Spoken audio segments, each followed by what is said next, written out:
Welcome, everyone, to today's Shelter and Studio visit here, hosted by the San Francisco Center for the Book. My name is Chad. I am the studio director at the center. And today I'm very excited to be hosting our guest, who's a good friend. Alan Dye is a letterpress printer and type enthusiast who got his start in printing at the San Francisco Center for the Book. And over 12 years later, he now serves on our board. His letterpress shop, Noble Impressions, holds 3 presses and I think literally tons of type in his San Francisco garage. He is an active member of the Moxon Chapel and has hosted events at the Book Club of California.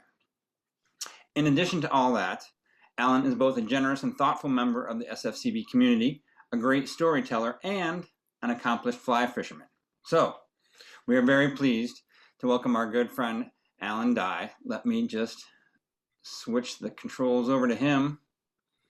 Take it away, Alan. Okay, thanks, Chad. Generous introduction. Appreciate that. I see lots of faces on here of people I know, which is wonderful. Hope everybody's having a good day today. I'm going to drone on for about 15 minutes, and then we'll have plenty of time for questions at the end. I thought I'd kind of go through my remarks today in kind of 3 phases. First, a little bit about me and the press. And as all printers are aware, we're all a little bit of, there's a bit of a voyeur in each of us. We like to see what's in somebody else's shop. It fascinates us. And so I'm going to show you some pictures of my shop. Then I'm going to talk a little bit about how I became a letterpress printer and the many, many people, many of which are on this call actually, who helped me become a printer and a better printer. And then I want to talk a little bit about some of my projects. So let's get into that. As Chad mentioned, I've been a letterpress printer for over 12 years. I did get my start at the San Francisco Center of the Book. So interesting story there. Long back in the 2007, 2008 timeframe, I'm a rare book collector. I collect specifically books and ephemera about the settling of the American West, anything printed west of the Mississippi from 1800 to 1900, basically Lewis and Clark to the coming of the Transcontinental Railroad. And so I was, haunting the rare bookshops as I do in San Francisco, Via Libre, all those Abe books. And somebody mentioned the San Francisco Center for the Book. And I thought, well, now that would be interesting. So I signed up. I had a few rare books that needed some binding repairs. And I thought, well, I'll take a binding class. Why not? So I went through the binding curriculum, binding 1, 2, and 3. And I noticed that all the binders were very serious people, precisely measuring, very quiet. Meanwhile, down on the press room floor, this is at the old location, those guys were having drinks, they had loud music, they were down there printing. It looked a lot more fun down in the press room than it did up in the bindery. And so I thought, well, I'll take one of those classes too.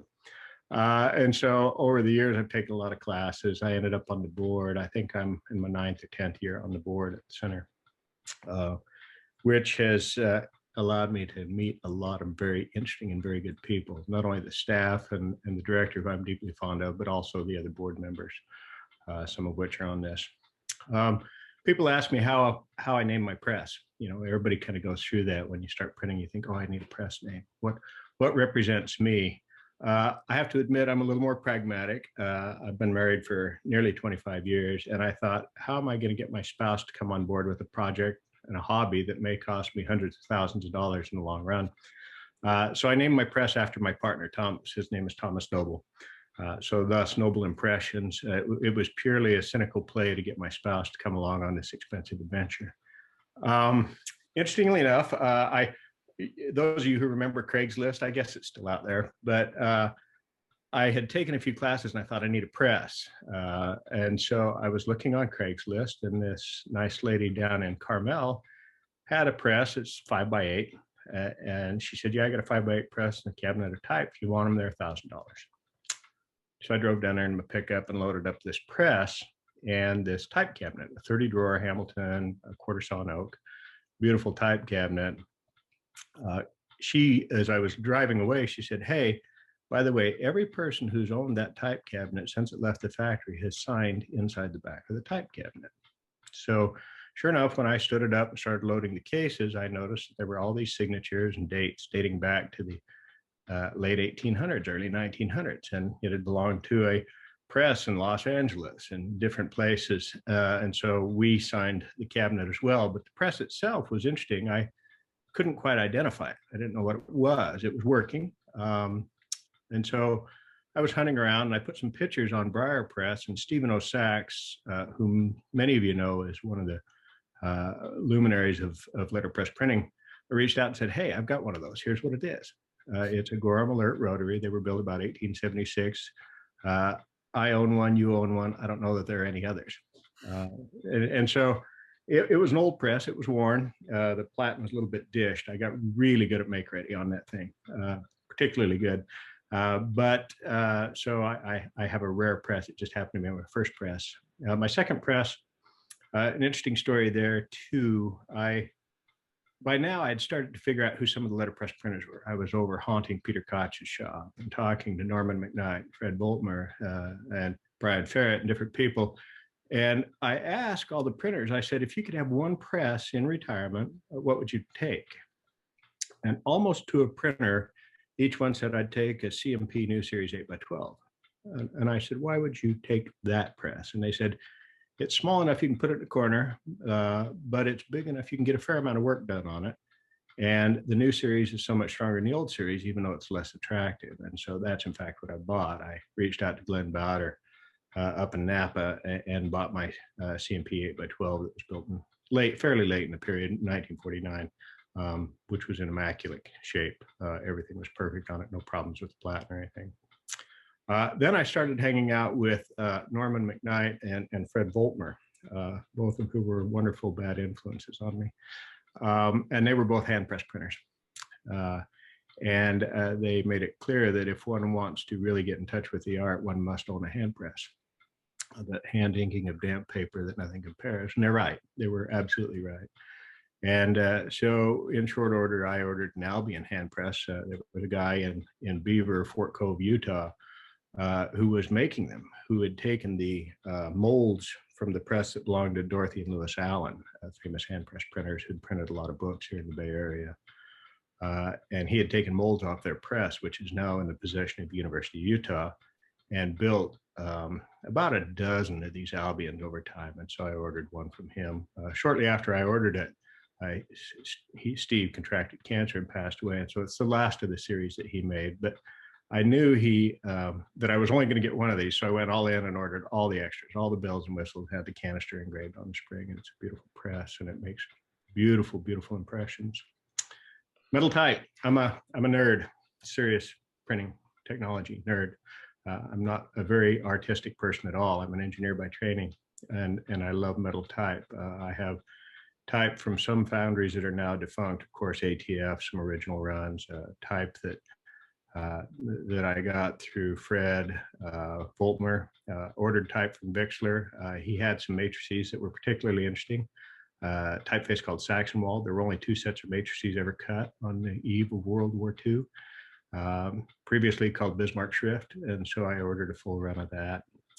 Dale Guild, when they were casting, I had them cast large book fonts, which was a lot of money, of Garamond, Cloister, which is what I consider the most beautiful typeface, and several other faces. M&H, of course, has cast a lot of type for me, and Skyline Type Foundry as well. I have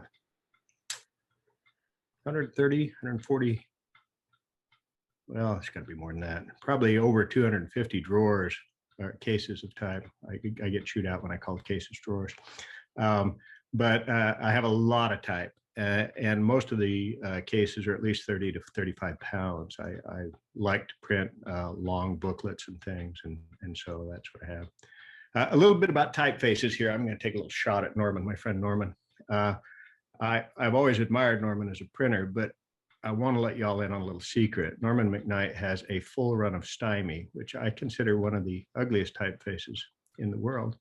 I'm getting shucks from Brian Ferret here. But I was always suspicious of Norman. I thought, is he really that good of a printer if he's got that ugly a type in his shop? Whereas Fred Voltmer had a run of Caslin, and I immediately knew that he must be an amazing printer if he has a full run of Caslin.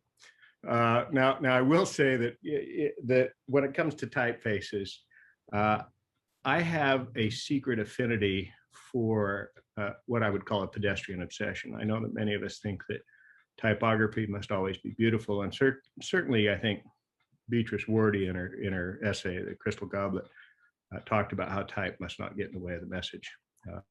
Like this painting behind me, the frame accentuates the painting, so it is with type. The type accentuates the message. But I do have a secret love for all the pedestrian typefaces, Century School Book, Park Avenue, all those, primarily because they were so popular. If they were that popular, there must have been something about them that made them either eminently readable or eminently useful. So I have to admit that while Norman has Stymie, I have a full run of Park Avenue, tons of it. And so for those of you who look down on Park Avenue, go ahead and look down. I think it's a great typeface. And I, of course, love Century. Pictures of my presses. This is the day I picked up the Gorham Alert Rotary, and there's the cabinet that everybody has signed in the back. Interesting story about this. Within 6 months, that old cast chase, of which there was only one from the 1870s, cracked, and I had to pay $400 a chase to have some engineer machine me some out of steel. So it got very expensive very quick, this press. But I printed a lot of stuff on that press. It was my first press, and I love it.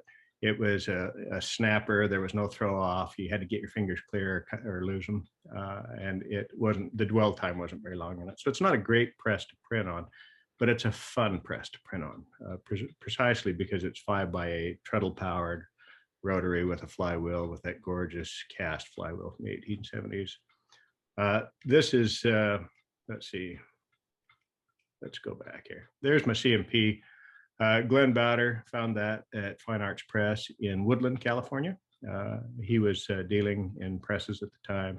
I set it in the corner of my garage, put a nice DC motor on it. I can go as slow as 1 or 2 impressions a minute, all the way up to, 1,200 an hour, 1,500 an hour. It's a really great press. And we kind of turned the whole day into an event. In fact, I had preset a form called First Impressions, and you can see it there. And there's a picture of me holding the chase. And it was delivered at 9 in the morning, and by 3 in the afternoon, we were printing little copies to send out to people. This is my Albion. Norman came over and helped me unpack it on the day it was delivered. Norman McKnight, and then Fred Boltmer came over and helped me set it up and make sure that the platen was level and everything. Valuable friends there. As you can see, it's a beautiful press. Interestingly enough, the day I went to put it in place, power went out. So I put it in place by an old lantern. That lantern's from 1910. I thought it was the appropriate lantern to use for setting that up. As you can see behind the press, there's a poster that M&H printed on the Times Roman, which I love and is still there. Also, my love for metal type. As you can see, every case I have is heavy. You can see a stack of cases behind me, as well as a job I was printing there from handset type. A little story about the lab coats there, shop coats. My garage is really cold, and so I bought shop coats, and then somebody said, "Oh, you should get your press mark engraved on them, the NI logo." And so we did that. So that's us modeling our shop coats. The 2 guys there are guys who I printed a lot with, and who helped me become a better printer, Corey Chanel and Mike Parkinson there. We'll talk about Mike a little bit more here in a minute. I think, when people say, how'd you become a printer? How'd you become a good printer? I don't think anybody stands alone in this. So of course, Rhiannon, who taught me binding at the center. And then Susan Ansbrand over at Green Chair Press. I believe she's now in Santa Fe, which is where I hope to retire someday. Lisa Rappaport, Alan Hillshine, many others. Wonderful instructors who taught me how to keep my fingers out of the press, how to pay attention to basics like inking, pressure, correct typesetting, that sort of thing, justifying a line. The Moxon Chapel, I'm going to give a particular nod here. The Moxon Chapel, for those of you who don't know it, it's about 62, 63 years old now, but it's a group of printers, kind of what I would describe as master printers, who meet 10 times a year. It's hosted in a rotating schedule through people's homes. Norman, Lee, Fred, all who are on this call are members of the chapel. Chapel started a long time ago, and the principle of it was that it's based on the old printers' chapels or trade guilds in England. But we meet, we have lunch, and then we pick on each other's work. We each bring a piece, we hand it out, and then everybody gets to point out the spelling errors, the bad inking.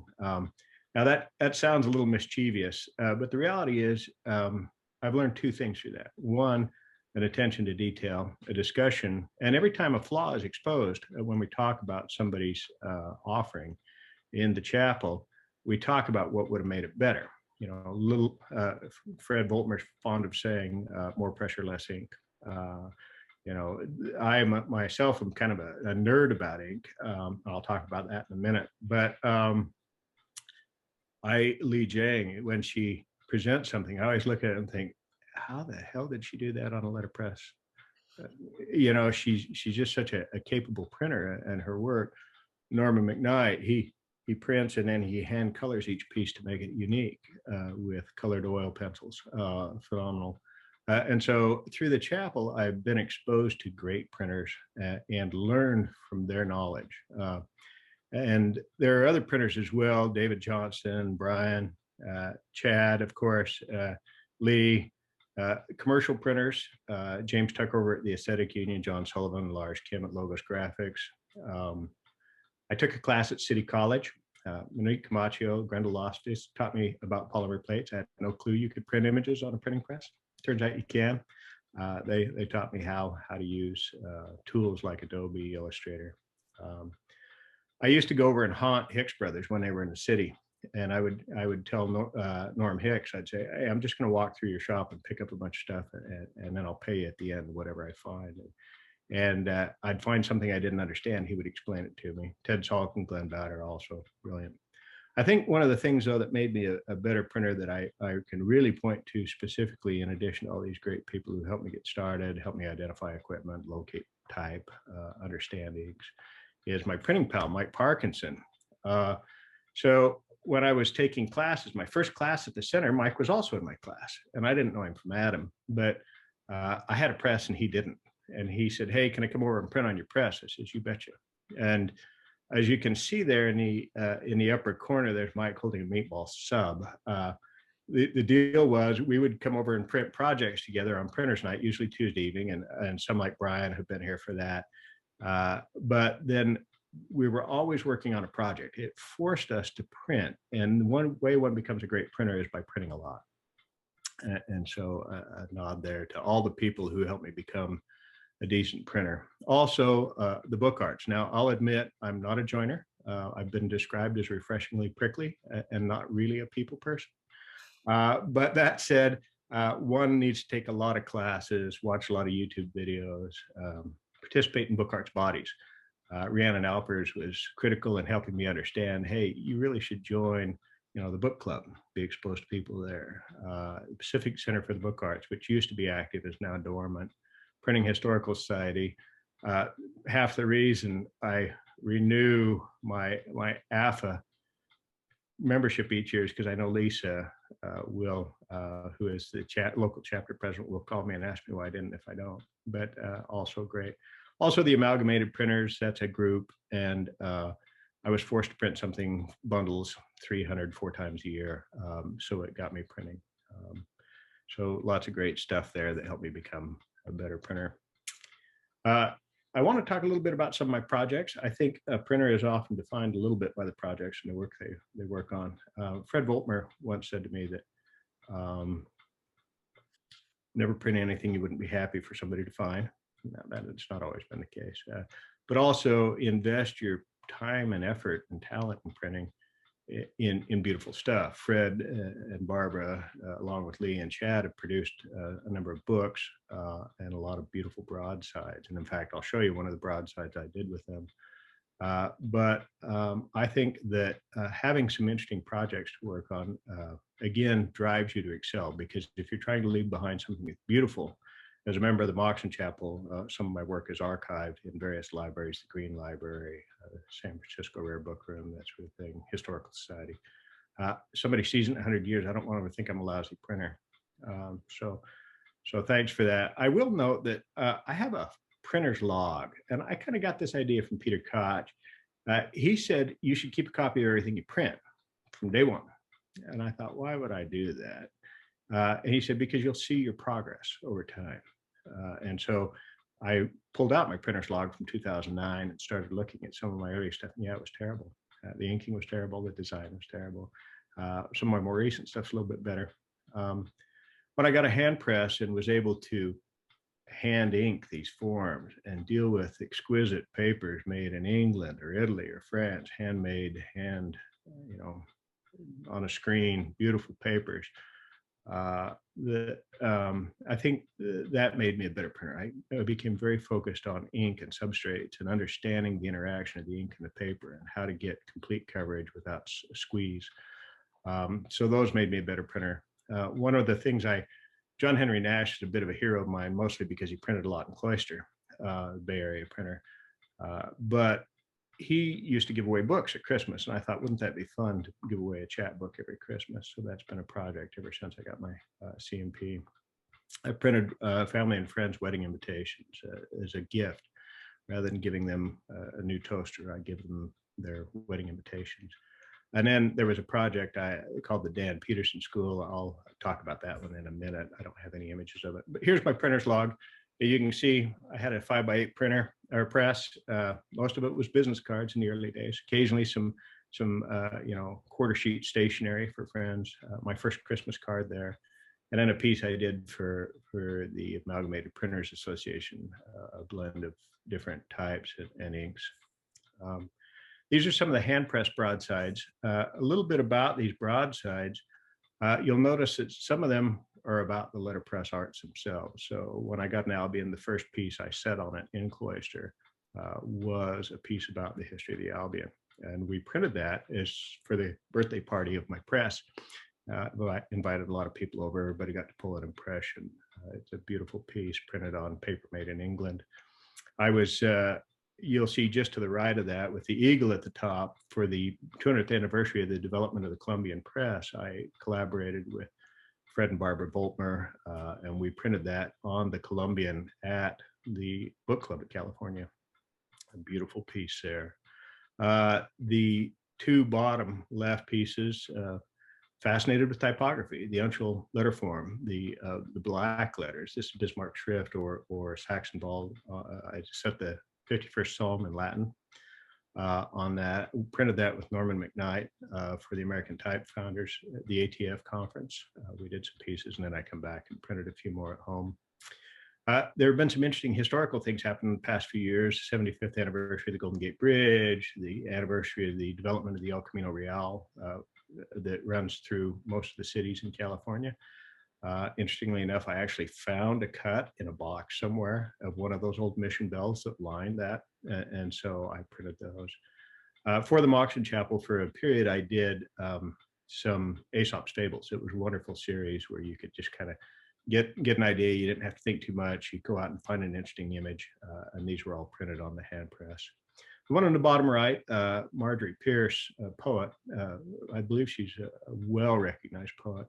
Somebody asked me to print it, and I thought, copyright, nervous. So I sent her an email, and she replied and said, yeah, go ahead and print it. Make sure you send 5 copies to my archive to be included. And then she wrote me a personal thank you for the beautiful letterpress printed broadsides that ended up in our archive. So some fun stuff there. Let me move on to the next one. These are the Christmas chapbooks. There have been, gosh, it looks like we're at about 1, 2, 3, 4, 5, 6, 7, 8, 9, 7, 8, 9. I guess we're at 11. All right, this year was number 11.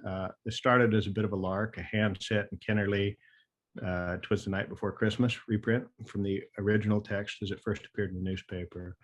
Then moving on, some of the early ones were about technical topics. What are the symbols of Christmas? What is the origin of St. Nicholas? Tell me more about snow.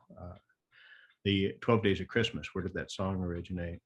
In the past few years, I've started to wax a little modeling, I suppose, and printed more about childhood memories, sweets on Christmas Eve, Christmas Eve traditions, childhood sleigh rides, that sort of thing. Interestingly enough, we have about 200 people who receive a copy, 220 people who receive a copy of this each year, and many of them write and say thank you. It's kind of a way to connect with people. This is the last image I'm going to show you before I talk about the Dan Peterson School. So in the Moxon Chapel for the 60th anniversary, each member of the chapel was asked to print an inventory of the equipment in their shop. And I thought, what a boring exercise. But it turned out to be an important record of my press, because it tells you exactly which pieces of equipment I have, where they came from, how I came to acquire them, what their age is, how unique they are, an inventory of my typefaces. It was printed on some paper I got from one of the companions, Freddie Voltmer. I think the paper was made before I was born. Lovely piece of paper. So that's the Moxon Chapel inventory, which I thought was an interesting piece. I mentioned that the Dan Peterson School. My sister was a principal for a school in Utah for kids who were severely developed, who had severe developmental disabilities. And she, in fact, I think at one point she had as many nurses on her staff as she had students, or certainly academics. And she called me one day. She says, the state won't pay for graduation announcements for my kids because they're not technically graduating. They're severely disabled kids, developmentally disabled kids. And I said, I'll print them. And for all the years that Kimberly was a principal there, I printed those. It was kind of, and I don't tell you to brag, I tell you because it was an opportunity for me to give back. Sometimes you look at your art and you say, can I give back with my art? Turns out you can. And it was a wonderful way for those kids to have graduation announcements. So that's me as a printer, press. I guess we're ready for questions now, if there's time. We got a couple minutes for questions. Sure. They have not come raging into the chat room yet. You've done a quite good job of filling us in. But if anyone has any questions, please feel free to drop them into the chat room right now. While you're compiling some, I'm going to make a pitch for everybody to go out and check out Via Libre. So as a printer, what I realized is that there were a ton of technical manuals when printing was a trade, and there used to be a degree in print management taught at Cal Poly. That there were a lot of textbooks. So one of the things that made me a better printer was going and reading those textbooks. I have one called the Ink Manual. If you can get your hands on a copy of that, magnificent book. Press Room Tips and Tricks. It was a 3-volume series. So there's a lot of really good technical resources out there, $5, $10 a volume in the rare books that you can use to make yourself a better printer or binder. I was going to ask, did you actually set up, you said you got a variable speed set up on the new style. Is that on the clutch wheel on the side, or how do you set up that variable? Yeah, so there's the standard flywheel. On the opposite side, there is a sheave or a pulley. And I went to McMaster-Carr. I talked to Fred Voltmer. He turned me on to McMaster-Carr. And I found a pulley that fit that. And then I calculated the ratio. I didn't want my speed above about 12 to 1,500 impressions per hour. I'm not that good of a feeder. And so I calculated that. And then I actually bought the motor and a variable DC converter and controller. So it just runs off the far side, not the flywheel side. Right. Lee is curious to know, what's your favorite ink? You mentioned you have aficionado. So Lee happens to know I have probably 150 pounds of ink in my garage. And Hanco got back into making hand press inks for years. They were in the litho ink trade. They make a Hanco crayon black, and when I'm printing on the hand press, that ink is like asphalt. I take it out of the can and it doesn't change its shape. It's like a little triangular wedge of hard, and I have to work it for 10 minutes. But once it's laid down on the plate and then I start using the hand roller to pick it up, it gives the most incredibly pure, clean, unsqueezable, black, pitch black impression. So I would say Hanco hand press black is probably my favorite. All right. Well, I think your clock has actually just run out. Alerted us to the fact that we have run out of time for the day. But I just wanted to say thank you so much to everyone for joining us today, and also to Alan for telling us all about Noble Impressions. You know, I admit I've not yet been to the garage, so I'm looking forward to coming over and printing on some of those. But on our way out today, 2 quick things to mention. One is that there are only 2 Shelter in Studio visits left at this point. Starting in July, we will be making this series into a once-a-month event called From the Bench, since everything will technically be open back up at that point.